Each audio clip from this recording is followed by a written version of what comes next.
ਅਗਲੀ ਜਲੰਧਰ ਜਿਮਣੀ ਚੋਣ ਦੇ ਉੱਤੇ ਵੀ ਜੇ ਨਜ਼ਰ ਮਾਰੀਏ ਸਿਆਸਤ ਭਖਦੀ ਜਾਂਦੀ ਆ ਤੇ ਚੋਣਾਂ ਦਾ ਪਿੜ ਜਿਹੜਾ ਉਹ ਬਿਲਕੁਲ ਤਿਆਰ ਹੀ ਆ। ਗੱਲਾਂ ਹੁਣ ਕਰਦੇ ਆ ਅਕਾਲੀ ਦਲ ਦੀ ਬਸਪਾ ਦਾ ਜਿਹੜਾ ਗੱਠਜੋੜ ਆ ਉਸ ਨੂੰ ਜਿਹੜਾ ਉਹ ਲੈ ਕੇ ਭਾਜਪਾ ਬਹੁਤ ਕੁਝ ਜਿਹੜਾ ਉੱਥੇ ਆਪਾਂ ਵੇਖਣੇ ਚੱਲ ਰਿਹਾ। ਹੁਣ ਚਰਚਾ ਚੱਲ ਪਈ ਹੈ, ਕਹਿੰਦੇ ਵੀ ਟੀਨੂ ਹੁਣਾਂ ਦਾ ਨਾਂ ਆਉਂਦਾ ਸੀ ਪਹਿਲੋਂ, ਪਰ ਕਹਿੰਦੇ ਵੀ ਉਹਨਾਂ ਦਾ ਨਾਂ ਰੇਸ ਚੋਂ ਬਾਹਰ ਹੋ ਗਿਆ ਤੇ ਬੰਗਾ ਦੇ ਵਿਧਾਇਕ ਦੀ ਐਂਟਰੀ ਹੋ ਗਈ ਆ। ਕਿੱਦਾਂ ਹੋਇਆ ਜੀ ਇਹ ਰੇਸ ਤੋਂ ਟੀਨੂ ਹੁਣੀ ਰੇਸ ਤੋਂ ਬਾਹਰ ਤੇ ਵਿਧਾਇਕ ਉਹਨਾਂ ਦੇ ਬੰਗਾ ਵਿਧਾਇਕ ਦੀ ਐਂਟਰੀ?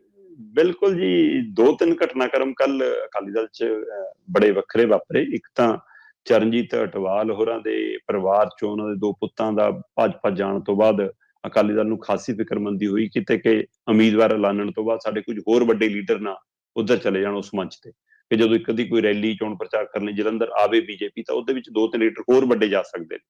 ਇਹ ਉਹਨਾਂ ਨੂੰ ਡਰ ਪੈਦਾ ਹੋਇਆ ਤੇ ਉਸ ਡਰ ਨੂੰ ਮਿਟਾਉਣ ਦੇ ਲਈ ਬਕਾਇਦਾ 5 ਮੈਂਬਰੀ ਕਮੇਟੀ ਬਣਾਤੀ ਤੇ 5 ਮੈਂਬਰੀ ਕਮੇਟੀ ਦੇ ਵਿੱਚ ਦਲਜੀਤ ਚੀਮਾ ਤੇ ਮਲੂਕਾ ਹੋਰਾਂ ਨੂੰ ਮਤਲਬ ਲਾਇਆ ਗਿਆ ਉਚੇਚੇ ਤੌਰ ਤੇ, ਸਿਕੰਦਰ ਸਿੰਘ ਮਲੂਕਾ ਹੋਰਾਂ ਨੂੰ ਤੇ ਦਲਜੀਤ ਚੀਮਾ ਨੂੰ। ਇਹਨਾਂ ਦੀ ਅਗਵਾਈ 'ਚ 5 ਮੈਂਬਰੀ ਕਮੇਟੀ ਰੁੱਸੇ ਲੀਡਰਾਂ ਨੂੰ ਮਨਾਉਣ ਦੀ ਕੋਸ਼ਿਸ਼ ਕਰੂਗੀ, ਬੀਜੇਪੀ ਜਾਣ ਲਈ ਜਿਹੜੇ ਕਾਲੇ ਨੇ ਉਹਨਾਂ ਨੂੰ ਸਮਝਾਉਣ ਦੀ ਕੋਸ਼ਿਸ਼ ਕਰੂਗੀ ਤੇ ਇੱਧਰ ਅਟਵਾਲ ਪਰਿਵਾਰ ਨਾਲ ਵੀ ਮਤਲਬ ਤਾਲਮੇਲ ਕਰਕੇ ਚਰਨਜੀਤ ਅਟਵਾਲ ਪਰਿਵਾਰ ਨੂੰ ਵੀ ਜਾਂ ਖਾਸ ਕਰ ਚਰਨਜੀਤ ਅਟਵਾਲ ਹੋਰਾਂ ਨੂੰ ਪਟਿਆਲੇ 'ਚ ਖੜਾ ਕਰੂਗੀ ਕਿ ਤੁਹਾਨੂੰ ਕੀ ਕੁਛ ਨਹੀਂ ਦਿੱਤਾ ਅਕਾਲੀ ਦਲ ਨੇ। ਹੁਣ ਅੱਜ ਕਹਿੰਦੇ ਔਖੀ ਘੜੀ ਆਈ ਸਾਡੇ ਤੇ ਤਾਂ ਤੁਹਾਡੇ ਮੁੰਡੇ ਭੱਜ ਉੱਧਰ ਨੂੰ ਜਾਈ ਜਾਂਦੇ ਨੇ ਕਿ ਉਹਨੂੰ ਮੁੰਡੇ ਨੂੰ ਵੀ ਐਮਐਲਏ ਬਣਾਇਆ, ਤੁਹਾਨੂੰ ਵੀ ਸਪੀਕਰ ਤੱਕ ਦਾ ਉਹਦਾ ਦਿੱਤਾ, ਸਾਰਾ ਕੁਝ ਤਾਂ ਵੀ ਆਹ ਕੁਛ ਹੈ। ਸੋ ਇਸ ਲਈ ਇੱਕ ਤਾਂ ਇਹ ਐਪੀਸੋਡ। ਦੂਸਰਾ ਕੱਲ ਫਿਰ ਉਮੀਦਵਾਰੀ ਵਾਲਾ ਜਿਹਦੀ ਕਿਸੇ ਨੇ ਉਮੀਦ ਵੀ ਨਹੀਂ ਕੀਤੀ ਸੀ, ਉਹ ਕੁਛ ਵਾਪਰਿਆ। ਸੁਣ, ਜੋ ਕੁਛ ਵਾਪਰਿਆ ਉਹ ਇਹ ਹੈ ਕਿ ਸਾਰੇ ਕਹਿੰਦੇ ਕਿ ਬੰਗੇ ਤੋਂ ਬੰਦੇ ਨੂੰ ਲਿਆ ਕੇ ਜਲੰਧਰ ਟਿਕਟ ਦੇਣ ਦੀ ਕੀ ਲੋੜ ਪੈ ਗਈ। ਤੇ ਕਹਿੰਦੇ ਜੀ ਦੌੜ 'ਚ ਤਾਂ ਪਵਨ ਟੀਨੂ ਸੀ, ਦੌੜ 'ਚ ਤਾਂ 1-2 ਹੋਰ ਨਾਮ ਸੀ ਤੇ ਦੌੜ 'ਚ ਤਾਂ ਇਹ ਵੀ ਸੋਚ ਰਹੇ ਸੀ ਕਿ ਉਮੀਦਵਾਰ ਚਾਹੇ ਅਕਾਲੀ ਦਲ ਨੇ ਲਾ ਲੈਣਾ ਪਰ ਬੰਦਾ ਚਾਹੇ ਬਸਪਾ ਵਾਲਾ ਐਲਾਨ ਦੋ, ਚਾਹੇ ਗੜੀ ਨੂੰ ਦੇ ਦੋ, ਚਾਹੇ ਕਰੀਮਪੁਰੀ ਨੂੰ ਦੇ ਦੋ, ਏਦਾਂ ਦੀਆਂ ਗੱਲਾਂ ਵੀ ਸੀ ਜੀ। ਪਰ ਲੈ ਦੇ ਕੇ ਮਸਲਾ ਸੀ ਕਿ ਅਕਾਲੀ ਦਲ ਨੂੰ ਬਸਪਾ ਨੂੰ ਇਹ ਲੱਗਦਾ ਸੀ ਕਿ ਅਸੀਂ ਜਿੱਤਣ ਵਾਲੀ ਪੋਜੀਸ਼ਨ 'ਚ ਨਹੀਂ ਆ ਤੇ ਜਿੱਤਣ ਵਾਲੀ ਪੋਜੀਸ਼ਨ 'ਚ ਨਹੀਂ ਆ ਤੇ ਪਾਰਟੀ ਨੇ ਪੈਸਾ ਵੀ ਨਹੀਂ ਖਰਚਣਾ ਤੇ ਉਮੀਦਵਾਰ ਨੂੰ ਨੱਕ ਰੱਖਣ ਲਈ, ਦਿਖਣ ਲਈ 4 ਗੱਡੀਆਂ, 10 ਪੋਸਟਰ, 4 ਬੈਨਰ, 1-2 ਰੈਲੀਆਂ, ਧਰਨੇ, ਚਾਹ ਪਾਣੀ, ਪਤੀਲੀ, ਚੀਨੀ, ਪੱਤੀ ਸਭ ਕਰਨਾ ਪੈਣਾ। ਇਹ ਚੋਣ ਇਹੀ ਜੀ ਹੈ ਜਿਮਨੀ ਚੋਣ ਜਿਹ 'ਚ ਪਤਾ ਹੈ ਨਤੀਜਾ ਆਪਣੇ ਪੱਖ 'ਚ ਨਹੀਂ ਆਉਣਾ, ਹਵਾ ਆਪਣੀ ਬਣਨੀ ਨਹੀਂ, ਸਥਿਤੀ ਆਪਣੀ ਮਜ਼ਬੂਤ ਹੈ ਨਹੀਂ, ਖਰਚਾ ਪੱਲਿਓਂ ਕਰਨਾ ਪੈਣਾ, ਫੰਡ ਕਿਤੋਂ ਆਉਣਾ ਨਹੀਂ, ਕਿਸੇ ਨੇ ਸਹਿਯੋਗ ਵੀ ਨਹੀਂ ਕਰਨਾ ਕਿਉਂਕਿ ਆਪਾਂ ਜਿੱਤਣ ਵਾਲੇ ਮੁਕਾਬਲੇ 'ਚ ਨਹੀਂ ਹੈਗੇ। ਸੋ ਇਸ ਲਈ ਕੋਈ ਵੀ ਖੁਦੇ ਲੜਨਾ ਨਹੀਂ ਚਾਹੁੰਦਾ ਸੀ। ਸੁਖਬੀਰ ਬਾਦਲ ਪਵਨ ਟੀਨੂ ਨੂੰ ਲੜਾਉਣਾ ਚਾਹੁੰਦੇ ਸੀ।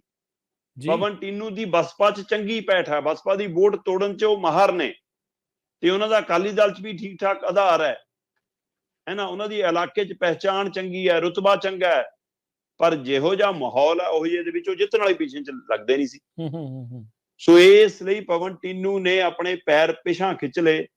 ਉਹਦਾ ਕਾਰਨ ਸੀ ਕਿ ਹੱਥ ਕਿਤੇ ਆਪਣੀ ਉਹ ਖੀਸੇ 'ਚੋਂ ਨਾ ਪੈਸੇ ਕੱਢਣੇ ਪੈ ਜਾਣ, ਖਰਚਾ ਆਪਣੇ ਪੱਲਿਓਂ। ਇਸ ਲਈ ਉਹਨੇ ਕਹਿੰਦੇ ਪਵਨ ਟੀਨੂ ਨੇ ਖੁਦ ਸੁਖਬੀਰ ਬਾਦਲ ਨੂੰ ਜਾ ਕੇ ਸੁਨੇਹਾ ਲਾਇਆ ਕਿ ਮਹਾਰਾਜ ਕਿਉਂ ਮੇਰੀ ਬਲੀ ਦਿੰਦੇ ਹੋ, ਪਹਿਲਾਂ ਵੀ ਇੱਕ ਵਾਰ ਬਲੀ ਦੇ ਲਈ ਆਪਾਂ, ਸੋ ਮੈਨੂੰ ਬਖਸ਼ੋ ਮਾੜਾ ਜਾਂ ਮੈਨੂੰ ਰਹਿਣੇ ਦਿਓ, ਮੈਂ ਅਗਲੀ ਚੋਣ ਵਿਧਾਨ ਸਭਾ ਦੀ ਚੰਗੀ ਤਰ੍ਹਾਂ ਲੜੂੰਗਾ। ਸੋ ਫਿਰ ਜਦੋਂ ਇਹ ਗੱਲ ਆਈ ਫਿਰ ਕਹਿੰਦੇ ਕਿ ਜੇ ਪਵਨ ਟੀਨੂ ਨਹੀਂ ਤਾਂ ਫਿਰ ਹੋਰ ਵੀ ਕਿਸੇ ਦੀ ਬਲੀ ਕਿਉਂ ਦੇਣੀ। ਫਿਰ ਕਹਿੰਦੇ ਐਂ ਕਰੋ ਮਿਲ ਤੁਲ ਕੇ ਲੜਾ ਲਓ ਬੰਦਾ ਕਿ ਨਾਲ ਹੀ ਤਾਂ ਐਮਐਲਏ ਦਾ ਐਮਐਲਏ ਰਹਿ ਜਾਊਗਾ, ਜੇ ਐਮਪੀ ਬਣ ਗਿਆ ਫਿਰ ਆਪਾਂ ਬਾਅਦ ਚੋਂ ਦੇਖ ਲਾਂਗੇ।